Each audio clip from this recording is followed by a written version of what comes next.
last night, so much to talk about off the Sixers. I know it's Detroit. I know it's lowly Pistons. But Joel, 36 minutes last night. Huge, 12 for 22 from the field. He had 4 threes, 37 points, 11 rebounds, 8 assists without Tyrese. Tyrese gets the night off. But it was, more importantly, the big man giving you 36 minutes. It's the most he's played since he's been back. He looked great. You could see slowly he's getting his wind back. And it was interesting because the other day we were talking to Keith Pompey from the Inquirer, and Keith said, and he just kind of slipped it in there, he's the best player in the league. And he is. Embiid is the best player in the league. And you saw it again last night, just effortless. The numbers are eye-popping.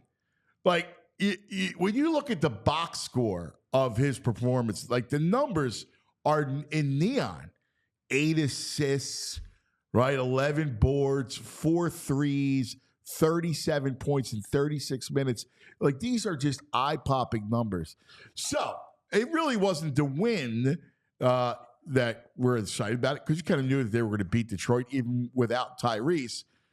The other piece of it, and I'm quick to not take glee into injuries. I don't like to do that. But it is part of the game, and it's a huge part of NBA playoff spring. Who's there, who's not? Let's face it. Embiid has had his share of injuries. Last night in Milwaukee, Giannis, he leaves the game, non-contact injury. It's a calf strain, according to Shams. He's going to be out, at least 1 to 2 weeks. He'll be reevaluated. It was feared that it could have been the Achilles. And as someone who has torn his Achilles, that thing is scary as all get out. Achilles tendonitis, calf tendonitis, it's all scary, especially when you're an elite athlete like Giannis, who in basketball, the explosion that you do on every movement. So that's a big deal. The Bucks already reeling, the Doc effect in full effect. And so Milwaukee right now looks mighty, mighty vulnerable. Now, the Sixers could play them. They could also get the 6th seed, but the Sixers could play them in a couple of weeks. And Giannis being hampered is a big deal, a monster deal. And you got that vibe, isn't it? Don't you have that feeling that the Sixers are going to make a run, that maybe in the year that we least expect it, and that always happens. When you least expect it is when you get kind of what you're wishing, what you're hoping for, and that is to at least start getting out of the second round. We'll worry about Boston later, but to get out of the second round would be a big deal. And then you have momentum. And the other aspect is, and I take no glee in the Giannis thing, but we've seen it. We've seen the playoffs. Teams get derailed by injuries.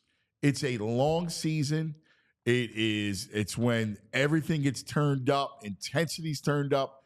So, anything could happen. And that's a big part of, we've seen it time and time again when guys go down and all of a sudden, like, you go, oh my God, look how it's playing out.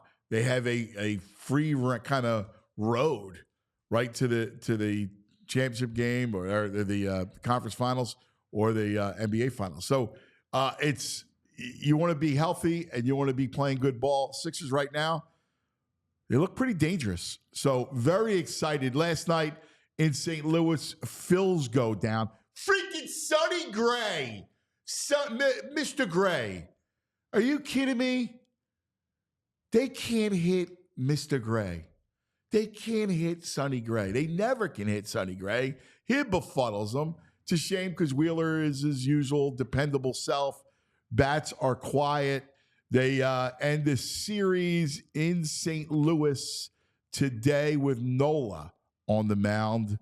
So you got Nola today against that Lance Lynn. We'll be talking to Jim Salisbury coming up in just about 15 minutes to talk Phillies and to talk some exciting news with Jim, because I love Jim Salisbury. I've known Jim for a long time. We worked together in other stops. We were in New York together.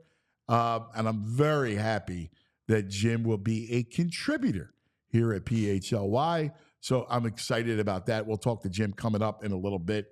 Last night, it got ugly. Very, very ugly with the Flyers. Yes, in Montreal, Les Habitants, not a good team. And it was 1-0, and then it was 5-0, and then it was kaput. 9-3. They give up 3 field goals. Unbelievable. They get just pasted last night. It's a shame, right? Because we've seen the Flyers kind of just wilt, disintegrate before our eyes. And I know all of us were wondering, how would Torts be in the news conference after the game? Like, all of a sudden, last night I got a text from my man Tooch, who said, Torts out, right? Like, out.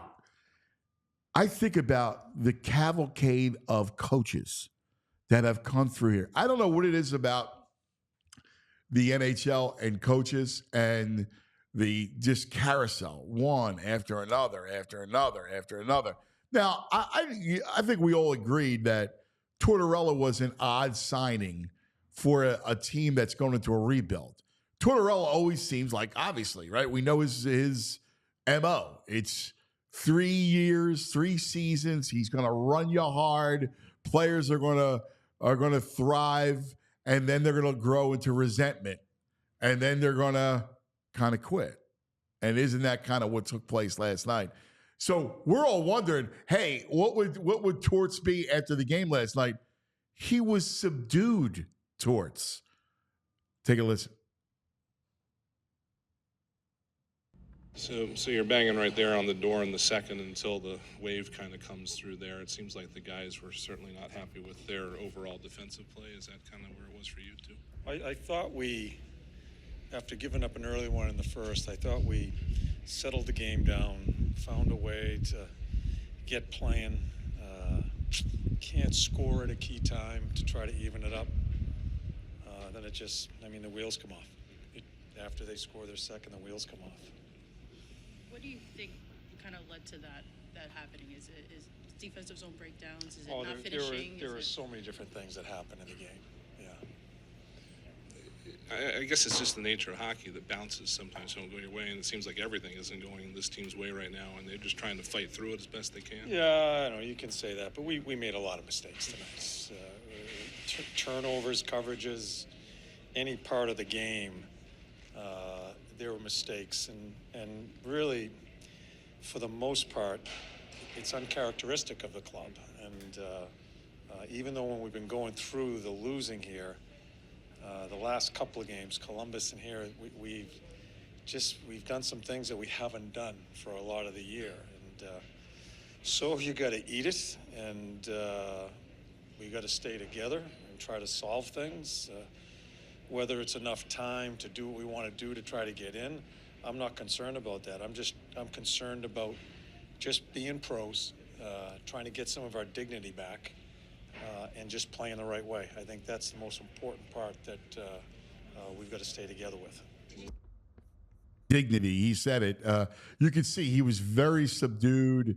He was almost apologetic in a lot of ways. Look, they are what they are. We've talked about this really all season, and then we all got our hopes up for this kind of playoff run. But whether it's run out of gas, whether it's the coach worn thin, whatever it is, they're not good enough. They don't have the top line. But it's just the ugly nature. And it's a shame because I don't want that to put a pall on where they are because I like where they are. I think this is what I wanted. I wanted to redo it, to retool it, to rebuild it. Now, obviously Buffalo and then Columbus and then last night Montreal, they just get pasted 1-2-3. The other piece of it too is, the other aspect is you look at the goaltending.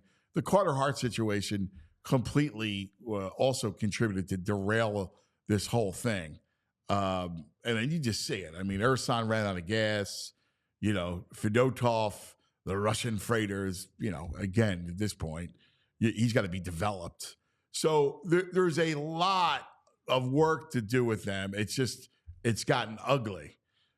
One of the great things that we have seen was Fletcher Cox yesterday. He said goodbye to the Eagles, right? And one of the great Philadelphians, Fletcher Cox, one of the great athletes that have gone through here. It was interesting that I thought that we really got to know him in his final press conference. He was terrific here with us on the PHLY Eagles show. And yesterday, with all his people, he showed a glimpse into what he meant, what the Eagles meant to him. And he was a great, great player. And in fact, I thought he had one of his best seasons in the last 4 last year. So yesterday, we say goodbye to Fletch. Here he is. This decision was not easy. And I knew at some point in my career it was time for me to retire from the NFL. Is obviously the reason that I'm here today. It comes with a lot of emotions.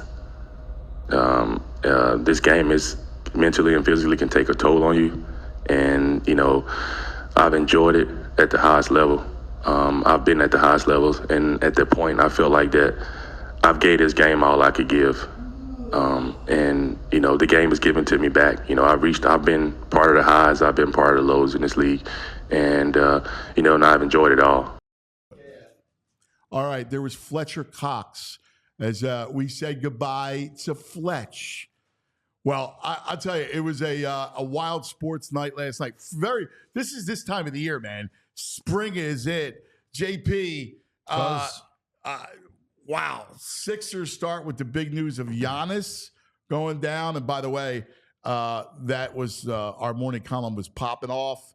Of course, is brought to you by Olipop. All right. Olipop is awesome. Always love popping off with Olipop. Take your nearest flavor. Check it out. Your nearest Wawa.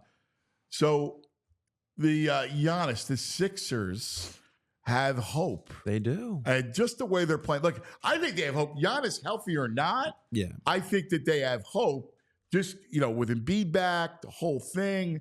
I love kind of where they're at right now.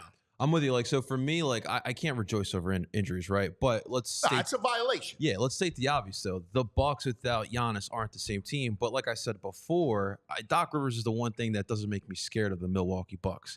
But when you watch that and their defense. Well, yeah, that too. I mean, they just played no defense. Actually, even with Giannis, I like the Sixers. I love this matchup. Giannis, I think the Sixers win that series. I know Legs feels like that. We'll talk to Legs tomorrow. I think the way they're playing, they're playing hot. You got Embiid back, the whole thing. And now the Giannis thing just kind of muddies it even more, obviously. But we can dissect any potential matchup here. But the one thing that we've done over the past couple of years is we've drawn up the easiest route for the Sixers to get to the finals. And what has that gotten us? So at the end of the day, it really doesn't matter who the Sixers are going to play in the playoffs. They have to take care of business, because if they're playing like this, where Joel is this lead anchor. I mean, look, even Buddy Hield had a great night last night. It was great seeing D'Anthony Melton back in that lineup as well. When you have these role players and Maxey playing as that second fiddle too, I mean, the sky's the limit for this Sixers team. I'm getting juiced. Exciting. Yeah. No, it really is. It's something exciting. I know I'm the boy that cried wolf because I cry wolf every spring, right? I'm always oh boy, it's going to be incredible. I'm freaking out. Because I love it. And one of these springs, they're going to break through. I know they're going to break through. It's going to happen. And I don't know. I mean, I know how good Boston is, but hey, let's go on a run. All right, sports gods owe us. Really, seriously, let's go on a run. Let's enjoy a spring. Right, there's nothing better than playoff. When you're talking about playoff basketball or playoff hockey, and you're into the series, and all right, you have something to do. You build your calendar around it. All right, you got game 1 on Tuesday, game 2 on Thursday, and you're playing your night. You're watching with your buddies. You're hanging out. That's what we. That's how we we celebrate these playoff moments in Philadelphia like that. Yeah, I love walking down Arch Street in Old City, seeing Humphrey's flag store with a big Sixers banner there. This town is awesome when Sixers basketball is in play. Well, here. yeah, in playoffs, right? Like, we see with the get Phillies juice. and, the whole thing and someday Flyers. I mean, that was ugly last night. So Now, did that's your beat. So did the Flyers? So are we sacrificing the Flyers for Sixers success here? So I'm not a big Sophie's Choice person. I always hate when I get those questions. That was a big sports talk radio thing. Like, would you sacrifice? I'll never forget. For one Super Bowl, before the Eagles won the Super Bowl, we used to have this conversation like 3 times a year. And it was, would you sacrifice all the other teams for 10 years to get one Super Bowl? Would you sign it? And I would always talk about the devil coming knocking on your door. JP. It feels like it's happening, though, Would honestly. you like to do that? Now, I mean, ultimately, listen, the Flyers aren't really a sacrifice. The Flyers aren't going to do anything. Like, you knew they're not a Stanley Cup contender. They're not good. They were just overachievers. And listen, I wanted a taste of the playoffs. I get swept up in it. But I'm fine with the rebuild. Cause I hear you, but the thing is this team for 3 months was in a playoff spot. They were in a solid playoff spot in a metropolitan division that's never easy. And before the stretch where they playing Montreal, Chicago, the Islanders, they played the best of the best in the Eastern Conference. And they stood toe-to-toe with a lot of these hockey teams. And for them to just fall apart in this stretch, to go on an 8-game losing streak in this stretch, that's why everyone's so frustrated. I think everyone can get over the fact that they didn't make the playoffs. But to not make the playoffs like this, to get embarrassed like that, 9-3 to Montreal. Listen, it's been ugly. I'm not sugarcoating it. It's been ugly. And that Torts is going to take the fall. Tortorella's not coming back. That's going to be interesting to see how that plays out. There's already rumors and whispers that, maybe he wants to go upstairs and wants to help out. Again, look at somebody else. What they need to do is get a coach and I never understood this, the coach that has some staying power. Why is it that NHL coaches flame out so quickly? It's the nature of that business. And you look at all these NHL coaches, it's the same retread guys. These guys just go from team. Look at the Rangers and Flyers. They got Laviolette and we got Torts. I never got rid of Laviolette. And he's made the rounds through whatever. He's made the rounds all over the place. Are you kidding me? Oh, my God. That was just heartbreaking. Is Fletcher Cox a top 10 Eagle last 20 years? We're going to have to do this list, but, he definitely has all the credentials to be in that top 10 list. When you talk about, the big one, he brought a Super Bowl. He was part of that Super Bowl team. Yes, he was. That's definitely the big one. He's got the stats. He's got the impact. Obviously, you got Doc, right? If you're going to go since 2000, you start any of these lists with Doc. You got West, you got Donovan, you got Hugh, you got all. You got a lot of Kelsey guys in there now too. Oh, Kelsey's right up there. I'm just spitting throwing out names. Yeah, we're gonna do this list. But Fletch has to be somewhere in the top 10 of the top 10 Eagles last 20 years. He's been the face of the defense for over a decade. We had some really good defenses too in this. He was early on, oh my God, he was a dominant player, a great player. 8+ years, he was taking on double teams every single game. I know. He was still on it was huge. Pro Bowler. It was huge. Yeah, that's him, Kelsey, that's Eagles football that a lot of us grew up with a lot. All right, well, work on that list, VG. We're going to do all that. All right, I like to do that. Going to work on that list.